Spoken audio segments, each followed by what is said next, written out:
the middle of this vast city sits a 5-day-old 65,000-seat dome stadium which the Japanese refer to as the Big Egg.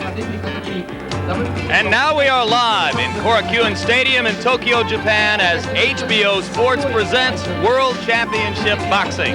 Undisputed heavyweight champion Mike Tyson defends his crown against former champion Tony Tubbs and about scheduled for 12 rounds. This first major international event in this new stadium follows in a series of appearances which have and will be made here by Western superstars. Both Madonna and Michael Jackson recently began world tours in Tokyo. Mick Jagger will be in here tomorrow night. Today, and we should point out that it is noon Monday here, the Japanese spotlight falls on the heavyweight boxing champion of the world. Hello, I'm Jim Lampley, and I will be commenting on this boxing match along with HBO's two boxing experts, Ray Leonard and Larry Merchant. Ray, let's talk first about the growing stardom and celebrity of Mike Tyson. How do you see it affecting him at age 21? Well, Jim, I think it depends on the personalities. For me, I enjoy the adulations and the accolades from the fans and supporters. But the way I perceive Mike Tyson, he's a guy that doesn't particularly care for the attention. It won't get to him because he's a young man, very determined young man, that is able to shut the world out because when he fights, he's always on a mission. Indeed, he told a press conference and us here a few days ago that wherever he fights is his home. He is here only to do a job. And Larry Merchant, precisely how difficult is Tony Tubbs likely to make that job for him? Jim, I'd like to say that he has a slim chance of winning, but that would be anatomically inaccurate. It's a fat chance that he might win. But let's keep in mind that the Japanese promoters handpicked him as the opponent because they felt, of all the contenders out there, that he had the best chance to extend the fight with the champion. And they don't want to be embarrassed as they were 15 years ago when George Foreman ended it in 2 minutes. Tony Tubbs indeed does have boxing skills. His problem is that at age 30, his attitude is much like it was at age 13 when he was wandering around the neighborhood in Cincinnati with gloves slung over his shoulder, challenging guys to fight him for $5 or $10. They look at this pudgy kid and say, sure, and then he'd whip their butt. But I don't think that that will work against Mike Tyson.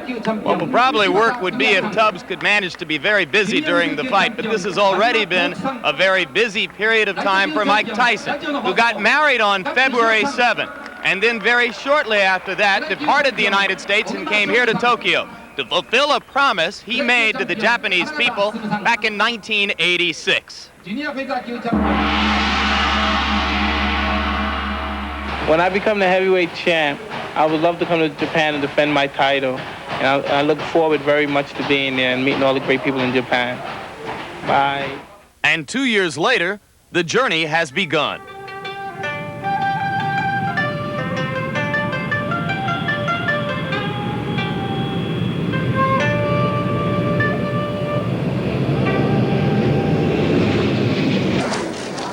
Not since George Foreman KO'd Joe Roman in 1973 has a World Heavyweight Championship fight taken place in Tokyo.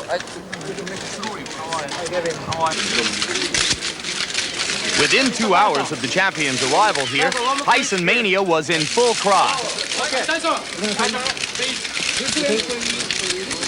So I really would like thank you graciously to invite me to your country, and I look forward to giving you a good show. Immediately, the realization that the experiences of this fight would be like none other before it. No one speaks English.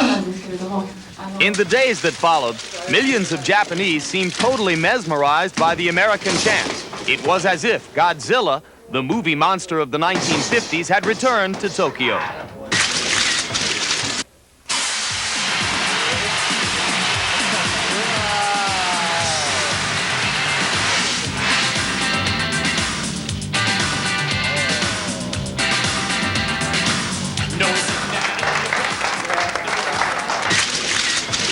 世界ヘビー級チャンピオンマイク・タイソンの来日3日目の様子をご覧いただきましょう。ごめんなさい。 Here the heavyweight champion's every move has been watched and followed.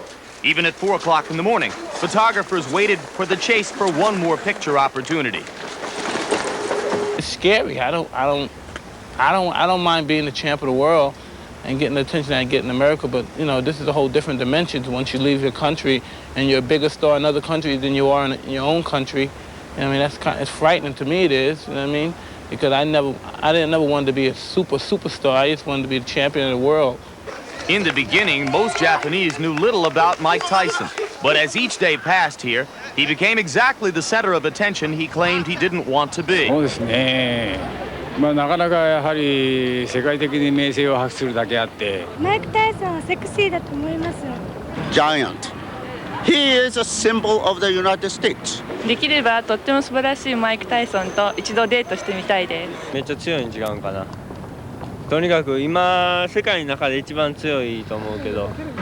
Even the children found a way to get into the action. So on the first day tickets went on sale, 80% of them were sold. 想像した以上にすごかったです。 Whether an autograph, a photograph, or just a brief touch, everyone wanted a piece of the champion destroyer from the West. I don't feel bad. I feel like I left Earth and went to another planet. I never experienced anything like that before in my life.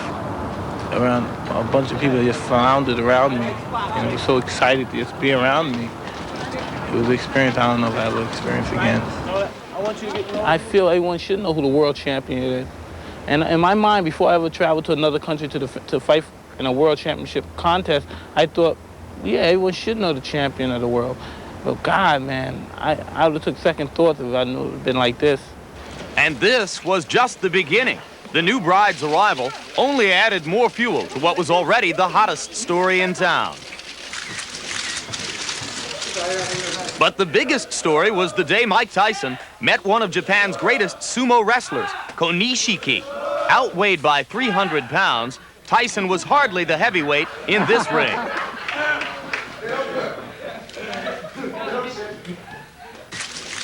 Nor could he imagine how he might become heavier from the sumo's customary meal. How can you get big off this? I eat stuff like this. Training. I eat things like this when I'm on my diet. Yeah. In a matter of days, Mike Tyson captured the hearts of millions. As celebrity to some, as temporary inspiration to others, his journey had just begun. In every champion's reign, some part in his particular career, he goes through that stage is when all attention in the world is focused on him.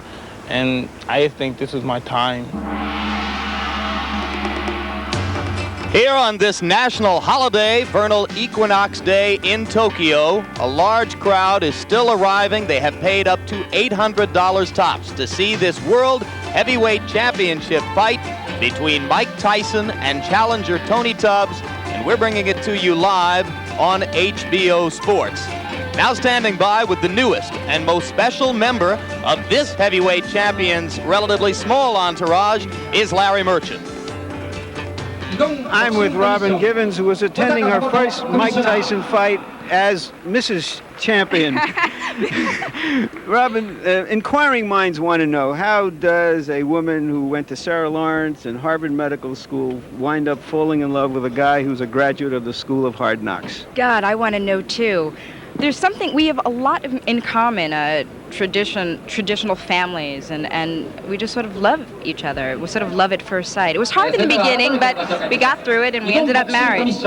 Conventional wisdom in boxing would be that marriage will somehow soften up the champion and make him vulnerable for a challenger. I've been hearing a lot about that. I'm getting blamed for everything. I don't know. Michael was talking the other day, and he was saying a middle-class person couldn't be a fighter. A fighter has to have known struggle, enabled him to have learned the art of boxing. Michael knows the art of boxing. Hopefully, I'll give him some sort of peace of mind, and that'll enable him to perfect this art. And I'll love him to death. I'll do the best I can. Thank you so much, Robin.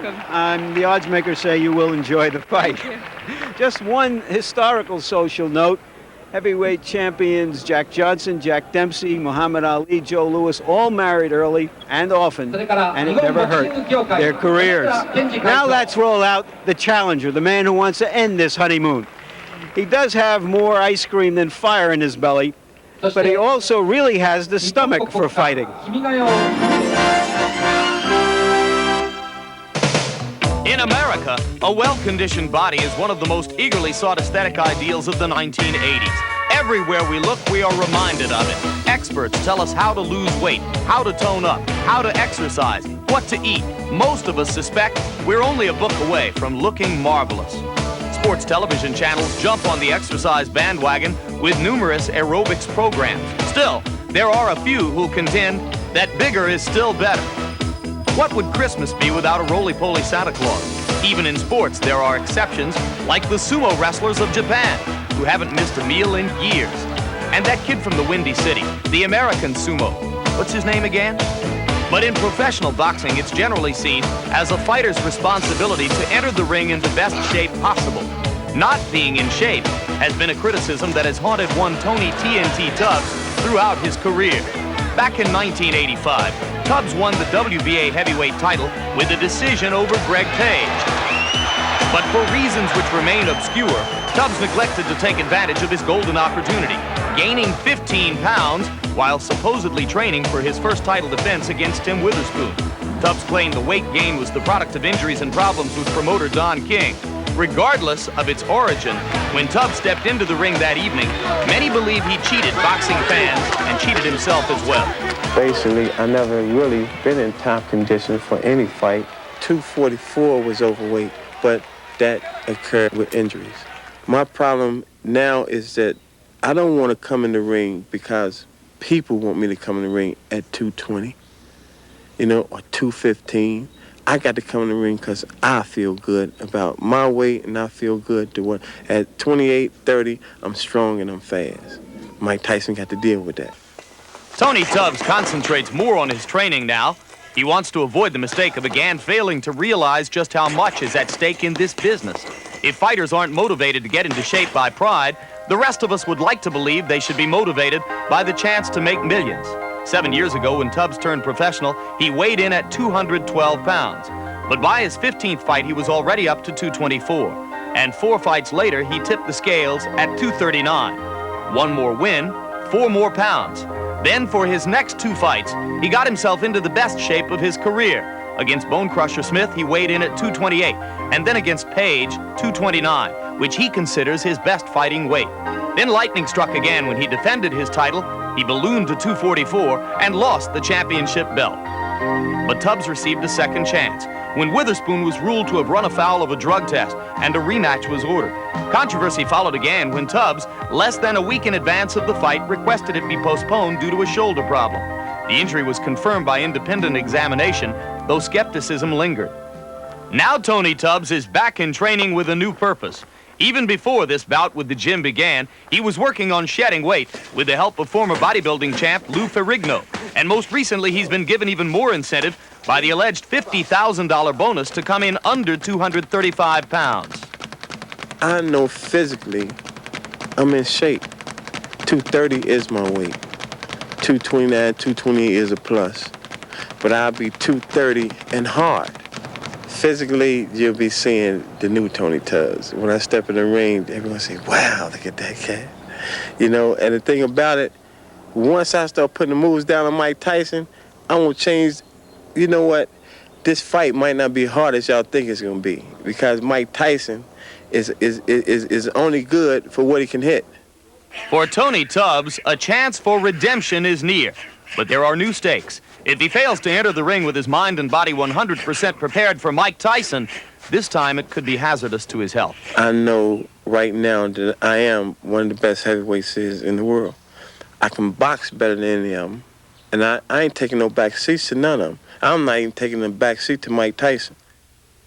Through the perilous fight, o'er the ramparts we watched, were so gallantly streaming, and the rocket's red glare, the bombs bursting in air, gave proof through the night that our flag was still there. Oh, say does that star-spangled banner yet wave o'er the land of the free?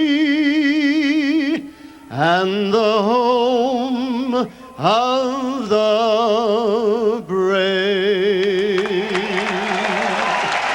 And that, as almost all of you surely know, was the famous welterweight Andy Williams. Despite what Tony Tubbs told us about coming in at a hard 230, yesterday he made a liar of himself at the weigh-in at a rather blubbery 238. Not what the Japanese had in mind, Larry, when they agreed to Tubbs as the first opponent for what is being called the Tyson World Tour.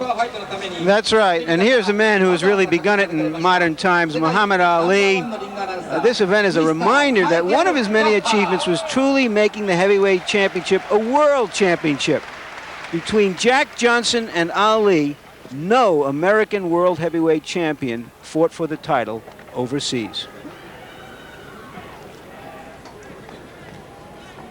So now Tyson begins the World Tour in Tokyo, and in moments we expect the challenger, Tony Tubbs, will exit his dressing room and begin to make his way toward the ring. He weighed 228 and 229 in his title fights against Page and Witherspoon, 238 and a quarter yesterday. Very quickly now, Ray Leonard's inside tips on what each fighter must do to win the fight. It's no big secret, Jim, that Tony Tubbs would definitely have to jab and move in order to keep Tyson off balance. I think weight becomes a factor here because it somewhat stabilizes him, because the excess weight, he becomes a stationary target. He mentioned to me yesterday that he's willing to exchange punches, which could be a big mistake. Hand speed, exceptionally quick hands for a heavyweight. And I think that could frustrate Mike Tyson if he should do that. But he has a tendency to become stationary, and in doing so, we're talking problems. Here, Mike Tyson, a notorious body puncher, works his opponent's body, slows him down, and he's starting to use his jab a lot more, which gets him inside, and he's able to deliver punches. He has a mistake that he needs to correct, and that's lunging in with punches. Because what happens, Jim, a lot of times a guy's able to counter his shots. But if Mike Tyson hurt you, no question about it, he's in there to finish you off. One man he would like to finish off today, Tony Tubbs. And there is Tony Tubbs standing behind his trainer, Odell Hadley. Hadley is the man to the left of your screen. Tubbs' management situation and his training situation has changed constantly from year to year and in recent months. And Ray Leonard, we must ask, what should we think of a man who does not have the responsibility to himself or to fight fans to enter the ring for a heavyweight championship fight in the best possible condition? Well, not just entering the ring against Mike Tyson doesn't make sense to me. You have to be in the best shape possible to compete or contend with Mike Tyson. And for some reason, I don't understand Tubbs' conditioning. Yeah, but the other side of it is that if Tony Tubbs came into the ring in shape, he'd be some other fighter. He wouldn't be Tony Tubbs. He'd probably be a nervous wreck trying to get down to weight. That's just not who he is. As we look at the tail of the tape, you will see that Tubbs weighs 238 and a quarter and enjoys the reach and height advantages over Tyson that virtually every heavyweight who ever faces Mike Tyson will enjoy. Tyson weighed in at a relatively trim 216 and a quarter. He is almost always, Ray, in immaculate condition, and once again here that appears to be the case. You can expect the first round. There is no such thing as feeling out process to Mike Tyson. He jumps right on his opponents and try to take their heart. We have to see whether or not that's going to happen today. And millions of boxing fans watching around the world, welcome to the fabulous stadium known as the Big A. And here is our punch stat profile of the fighters, how many punches they throw. They throw roughly the same amount of punches. The difference is that Tyson throws many more hard punches and lands a very high percentage of them. And the jabs, you see that Mike Tyson does throw a decent amount of jabs. Tubbs can throw a lot of jabs, although he has told us that you cannot hold Mike Tyson off with a jab. Don't look for too many of them in this fight, he says. Rules have been worked out between the WBA and the WBC for technical reasons, which we'll explain in a moment. The IBF is not involved in rules discussion here. The 3 knockdown rule has been waived for this fight. Scoring will be done by 3 judges on the 10-point must system. A fighter can be saved by the bell in the last round only. And now Tony Tubbs, who now lives in Santa Monica, California, was raised in Cincinnati, Ohio, begins to enter the ring. Recently turned 30 years old, Tubbs has won 25 of 26 fights in an 8-year professional career. The only loss, the title loss decision against Tim Witherspoon when he weighed 244 pounds. He has twice been as far as 15 rounds. And he weighs 238 1/4 today after claiming to us 2 days ago that he would step on the scales at 232. Well, he's talked the talk, and now it's time to walk the walk. Incidentally, he's getting about 1/10 of the purse of Mike Tyson. He's getting $9 million. About $500,000 will go to Tubbs after all of his expenses. I figure out that that's about 100,000 quarts of ice cream or a shrimp salad in Japan. Tony TNT Tubbs, one-time WBA heavyweight champion of the world. And now a challenger, and the first challenger for Mike Tyson on what is being billed as the Tyson World Tour.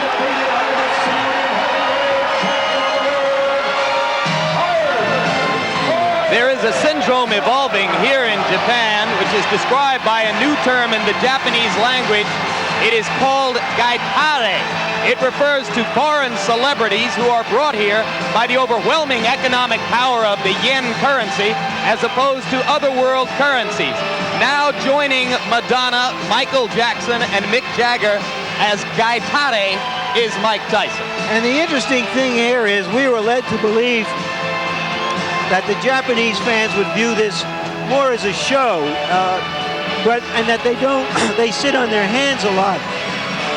But they are truly as excited as people led us to believe they were underneath their impassive masks.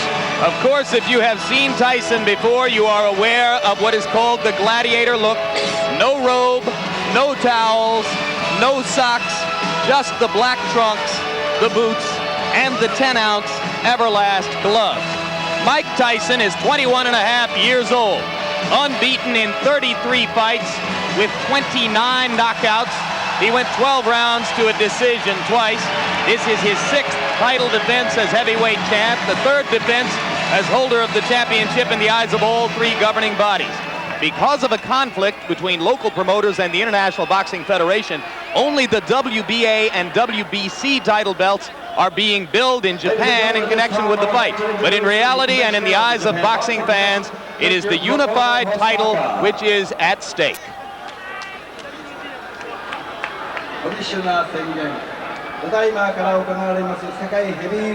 And right now, let's go up to our ring announcer, Michael Buffer, whom the Japanese promoters have flown over from Philadelphia in the United States. Michael Buffer will deliver the pre-fight introductions.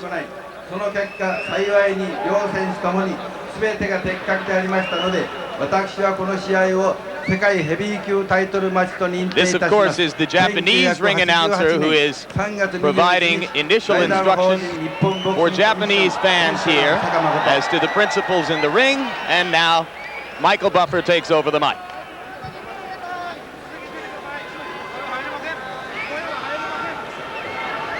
And now, ladies and gentlemen, konnichiwa. Good afternoon. This championship bout is a presentation of Taking Boxing Promotions, President Akiko Honda. It is sanctioned by the Japan Boxing Commission, Commissioner Makoto Hosaka, and the World Boxing Council, President Jose Suleiman.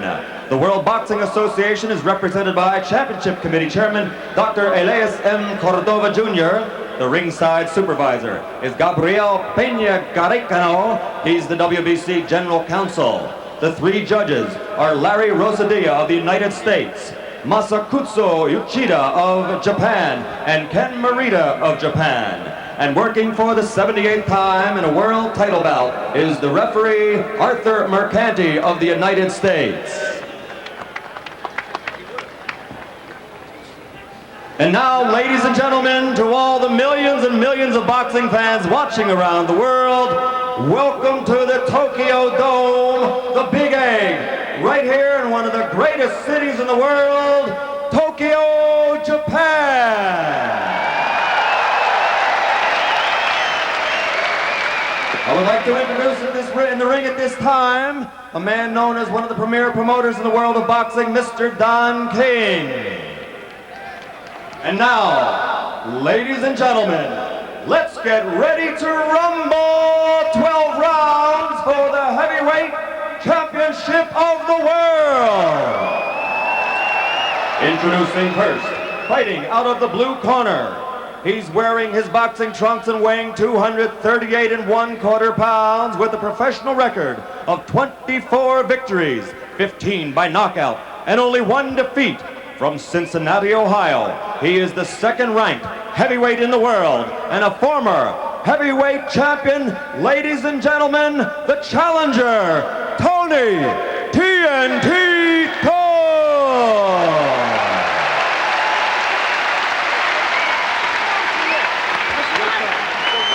And fighting out of the red corner, wearing the solid black trunks and weighing 216 1/4 pounds, from Catskill, New York, which is the hometown of the late great trainer of champions, Cus D'Amato. He brings a professional record of 33 victories without a loss, 29 KOs, including 25 KOs in 5 rounds or less, and 15 in the first round alone. Ladies and gentlemen, presenting the undisputed, the undefeated heavyweight champion of the world, Iron Mike Tyson!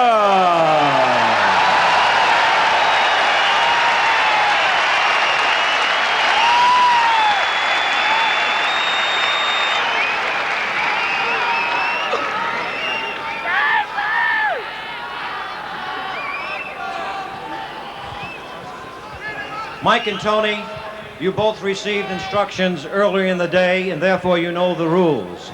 I wish you both an awful lot of luck now. Return to your corners to await the starting bell. Good luck. That's Arthur McCanty doing his 6th heavyweight championship fight, his 78th world championship fight. Tubbs says he knows how to fight. The champion, everyone says it. It's a little bit more difficult to pull it off. Let's see if he really wants to rumble as he says he does. I see Mike Tyson iron the belly, the midsection of Tony Tubbs, so look for him to jump right on in the first round. Okay, we're all set? All set. Go. Mercanti says they're all set, and there's the bell for round 1. Tubbs throws the jab, and Tyson responds in kind. Go, you're right, baby.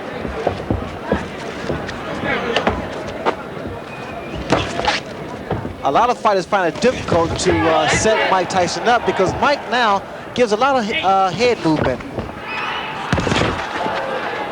All right, break. I say break, stop, break. One of the big questions has been whether Tubbs would clinch and grab and simply try to survive with Tyson, as did Bone Crusher Smith and Mitch Green. For now, it does not look that way. 6-4. Well, Tubbs stated that he would exchange punches with Tyson because the best way he felt to beat him was to be inside, throw short punches, combinations. And here he selected to do that. I don't necessarily agree with that, Jim, because what happens, Tyson, with his shorter arms and upper body strength, is able to do a great deal of damage to the midsection of his opponent. Watch for the left hook by Mike Tyson. Tubbs trying to go downstairs to Tyson's body. You see the left jab of Mike Tyson. Starting to use it more consistently now. He found out that it gets a man into punching range. And you can begin to see the startling hand quickness that Tubbs brings. Startling partially because of the shape of his body. Well, here with Tubbs, the uppercut. I also noticed the uppercut of Mike Tyson. He's able to throw the same punch twice, under and over. Tyson missed with the left hook. Earlier, he had landed a wicked right to the kidney.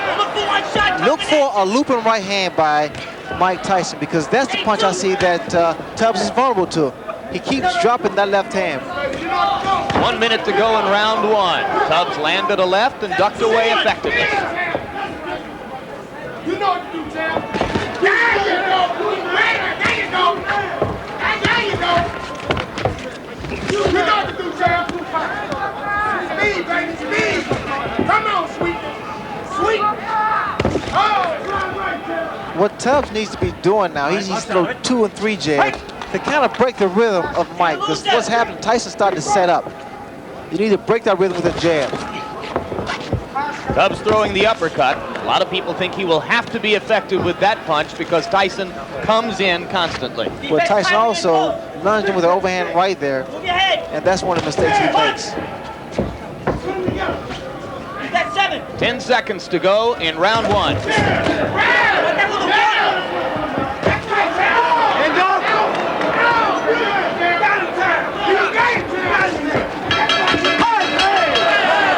One punch after the bell, and now Mike Tyson returns to his corner. I thought Tubbs fought a very effective round. I gave him the round. He landed some hooks, and he went to the body as promised. Remember, he told us that nobody has gone to Mike Tyson's body so far.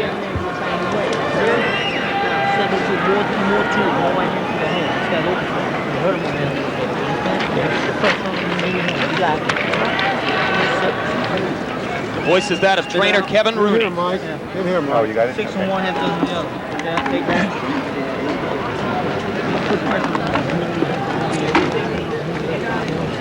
Keep moving forward. If I make a move forward, move to the right. I'm cutting to that body by moving that foot. You hit him with the right hand to the chin. Just relax. Hey? Second down. Second down. Okay, good. Second down. Round 2.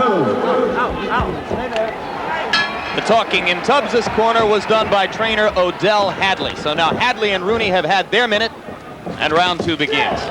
Tubbs keeping that right hand up because of the left hook of Mike Tyson. But also, you notice now you see a much more relaxed Tony Tubbs.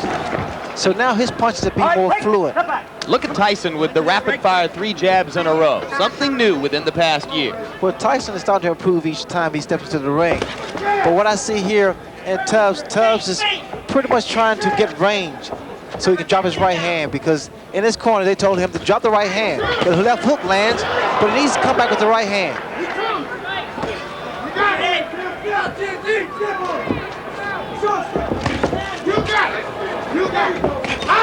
There's the right hand, Jim, I spoken earlier about. You must give Tyson angles. You can't remain stationary. Hands must stay up and stay out of the corners. But indeed, Tony acknowledged in talking with us, Ray, that you couldn't finesse Tyson completely. You have to be willing, as he said, to fight him. Well, you saw that double punch with one hand, sort of a bolo type punch. And those are the type of punches do a great deal of damage because the body shot, then the uppercut. Raises the chin up, and then the left hook comes into play. Good uppercut by Tubbs inside. Snap Tyson back a little.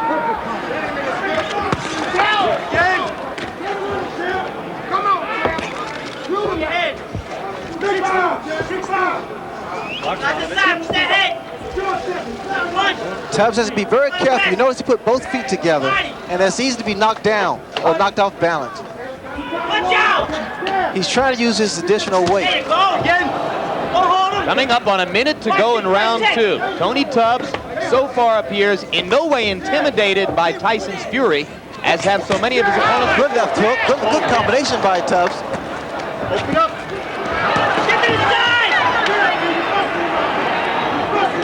You know, Tubbs just trying to gain respect, and I think he's done that.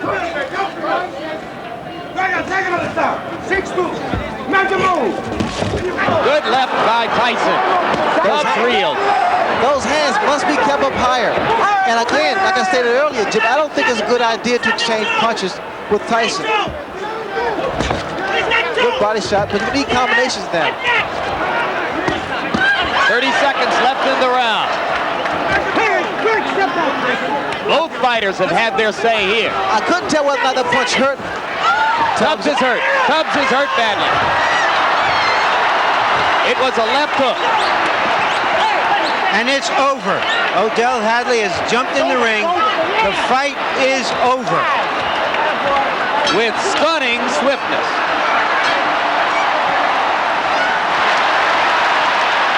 And the fans are enjoying. They're showing their appreciation here.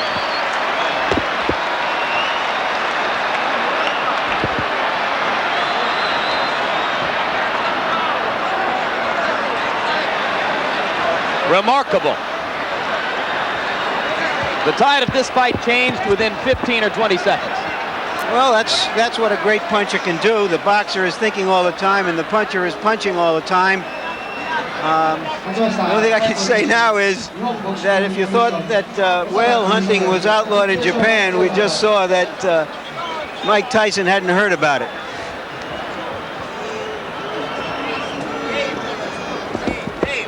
And Ray Leonard, let's take a look back at the left hands which did the damage. Well, Tyson now starting to find his range. That left hook there pretty much spoke for itself. It's self-explanatory because it was a short and powerful left hook that put Tony Tubbs down. And here Mike still showing that he is a good finisher. Tubbs had already been reeling a bit before that point as the result of a short right against the ropes. What was happening actually was that Tyson was wearing down Tubbs because Tubbs tried to stay inside and fight Mike Tyson's fight, which I thought was a mistake. Heavyweight champion, Mr. Mike Tyson. Once again, that's short left hook. And for those who say Mike is not really a one-punch knockouter, I think they need to look at some films again. Mike has enormous strength and great upper body power.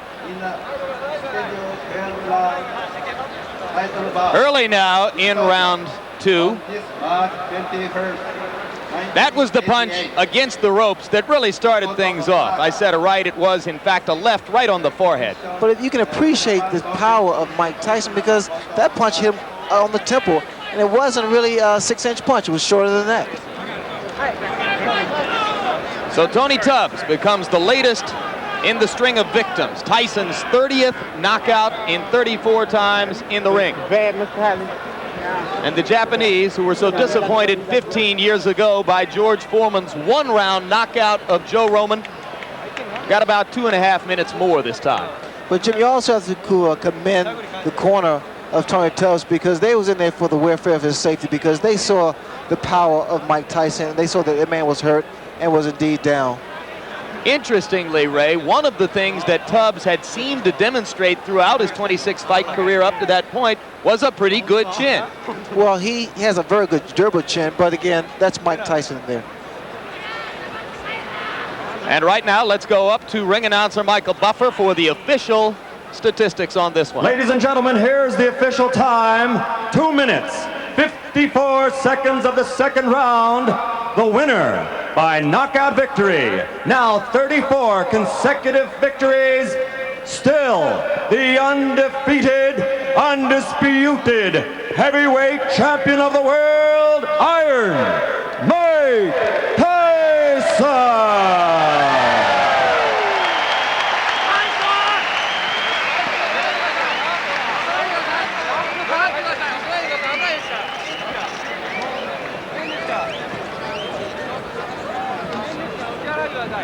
Well, Ray Leonard, Tony Tubbs himself, as it turns out, said it best in a press conference a few days ago when, in sarcasm, he said to the audience, "I'm the tune-up, the big fight is in June." As it turns out, he was exactly right. He was the tune-up, the big fight is in June. What did Michael Spinks see today that he will have to worry about on June 27?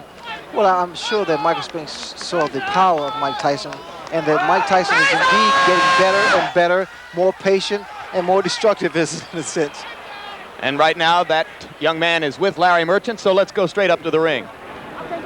All right, Mike Tyson, it seemed that Tony Tubbs went right at you and tested you, and you were a little bit too strong for him, but he was effective until you hurt him. Well, he was effective because I planned it that way. I was looking for the opening because I planned for him to run, and then when I saw he came such a easy target to hit, I was just planning and planning. And he had his hands up very high. I was surprised that he had his hands up so high. And so I started hitting to the body and bringing it up in the middle. And then as soon as he brought his hands down, I saw his eyes and I aimed right for his eyes. He said that nobody had ever gone to your body before and he wanted to try you there. He did hit you a few blows there. Did he hurt you at all? Not distract at all. you even? Not at all. My mission is to go and destroy and not to let anything get involved. If you get punched, you get hurt. I refuse to be hurt, knocked down, and knocked out. I can't lose. I refuse to lose. What was your response to the audience here, which is kind of quiet compared to the crowds in America? Did you hear anything or not at all? anything? Not at all. I knew there were people scratching me when I was coming through, but I had such an intense tunnel vision. My objective was just to get in there and get my hands on my opponent. When he didn't come out moving and jabbing and doing those kind of things, what was your first thought about Well, that? I said, well, this is going to be a complicated fight. It's going to be a fight. He came to fight, you know. And for the last moment, I prepared for him to just come out swinging because Kevin said he's going to come out and try to rough you. Did he at all try to rough you up? Absolutely. I felt the tip of his glove around my eye. I don't know if it was the thumb, but in fighting, you're in a hurt business. You can't complain. And he was there to complain. Is it just a question, do you feel, that no matter what anybody's plan is, that your power will negate any plan? Plan is better. The objective is to win. We don't fight by book technology or anything. We come to fight the authentic way. When you see a man come out and he's obviously that out of shape and heavy, does that lull you in any way in the first round? Not at all, not at all. That was his prerogative to come out the way he did. My job is to finish him off. You see, if he would have went 10 rounds, 6 rounds, 7 rounds, then someone could say something critical towards my performance. But he came out a tough performance. He didn't come like a guy that just came to pick up a payday. He got hit with a solid shot. It looked like it was above the eye, but I tried hitting exactly in the eye. And he took a great shot and he went down. But if he would have lasted 6 or 7 rounds and he was out of shape, then you could criticize me. But he came to fight. And if anybody could criticize that he was out of shape, I did what's supposed to have been done to a person that was out of shape. I got rid of him quick. This is your first fight as a newlywed. Were you thinking about that at all? Did you want to put on a special performance in any way? Not at all, because when I'm in the ring, I'm objective, tunnel vision, and it's just, this is my world in here. I have to ask you one last question, Mike. In an article in Sports Illustrated that's on the stands now back in the States, it was said that sometimes after a fight, because you have so much adulation now and everybody's around you, you feel you have to go back, put a mask on, beg for quarters, go back to your old neighborhood. Is that true? No, I don't do that. I said me and my friend do it once in a while for a joke. Because he makes a joke, because, you know, people always say, Mike Tyson, you have a lot of money, you do this and that. So one day, me and my friend Rory, we put on mags and baggy clothes and bummy clothes, and we went on the street begging for money, just as a personal joke for myself. So we won't have to throw any charity for you. No, not at all. Thank you very much, Mike Tyson. And now back to ringside with Jim.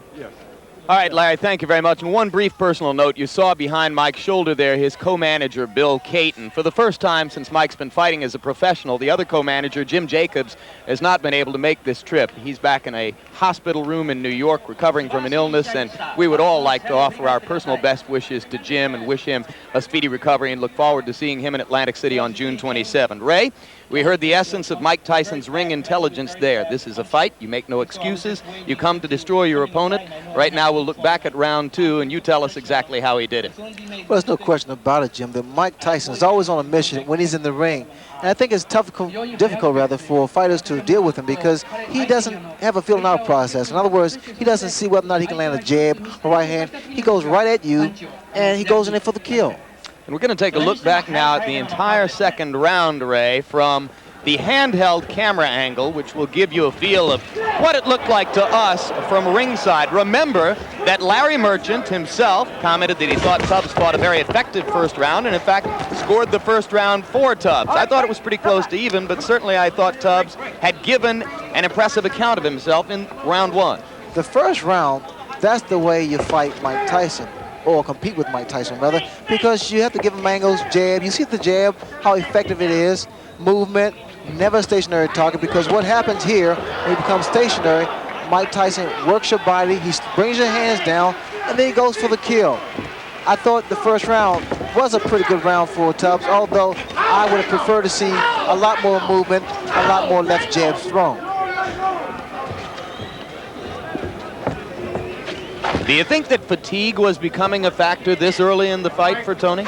That's rather premature to say because normally body shots wear you down in the later rounds, but then there's always an exception to the rule because Mike Tyson's body attack is so devastating.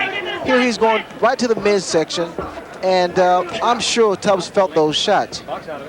Tubbs, again, made the mistake of trying to exchange punch for punch with Mike Tyson, and in doing so, he took away what got him to the championship. That's the jab, the movement, and his boxing style. There you saw Tubbs doing as he claimed he would try to do, delivering body shots to Tyson. But what you have to understand, Jim, inside, Mike Tyson has the greater upper body strength. And he has the shorter punches. He throws more combinations inside, and they're short because his hands are very fast too for a heavyweight.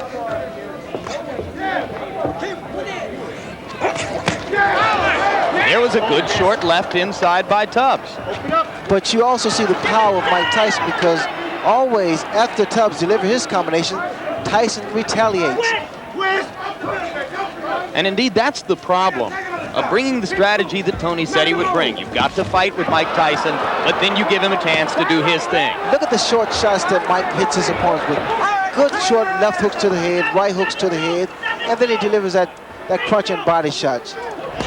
Not a lot of movement from Tubbs, although Tubbs now is trying to get some respect from Mike Tyson. I love that combination there with the same punch, same hand. The right to the body and an uppercut, right uppercut. Here, I see that Tubbs is wobbly, and he's ready to go here. So Tubbs winds up as a fat bug on the windshield of Mike Tyson's career. And indeed, Larry, as time goes on, we are likely to have opportunity after opportunity to continue to place Tyson in historical perspective and into proper perspective in the modern boxing scene. Your thoughts on what you saw him do with Tony Tubbs today?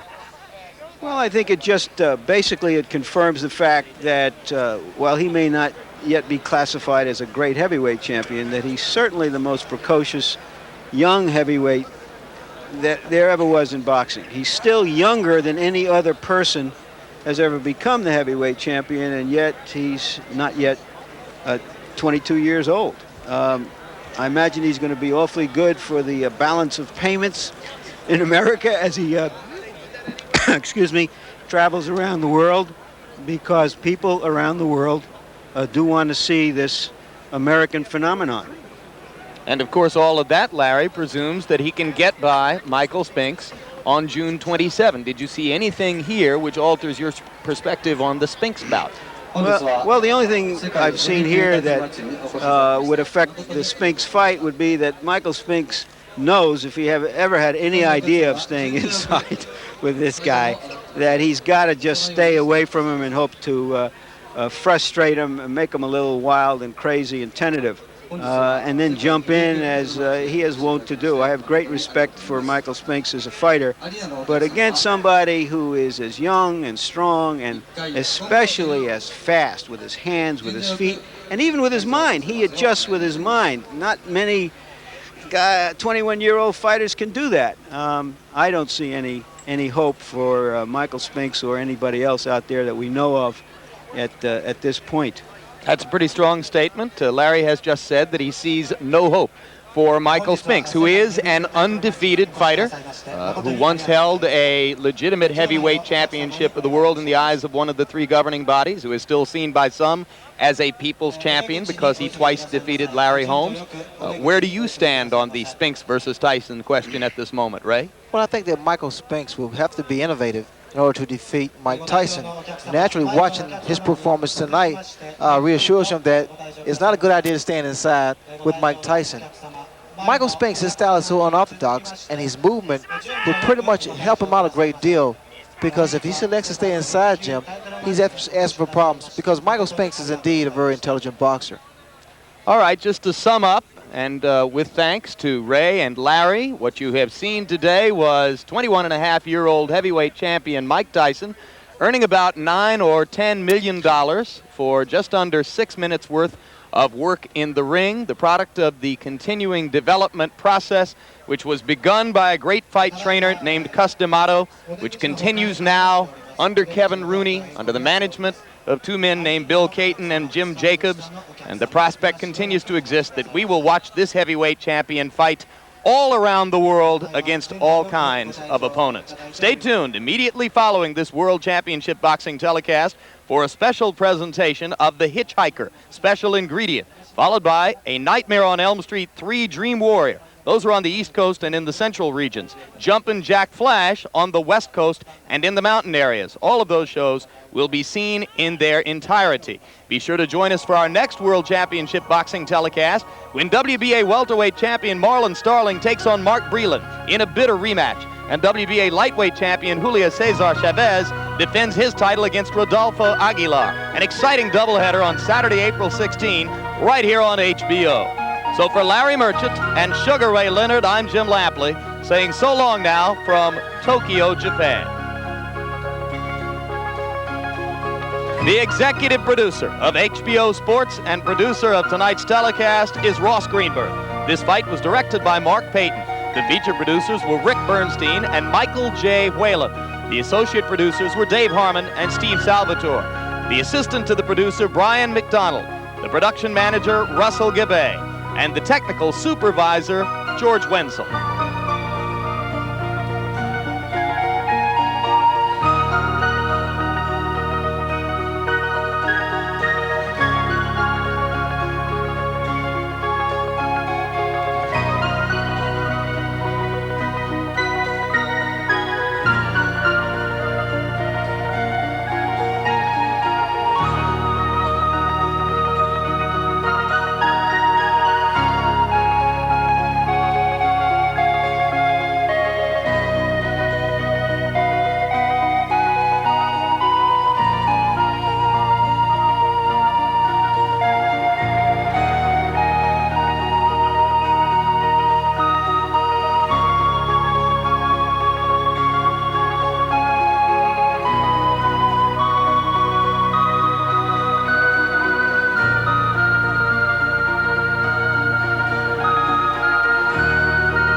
This has been a presentation of HBO Sports, the network of champions.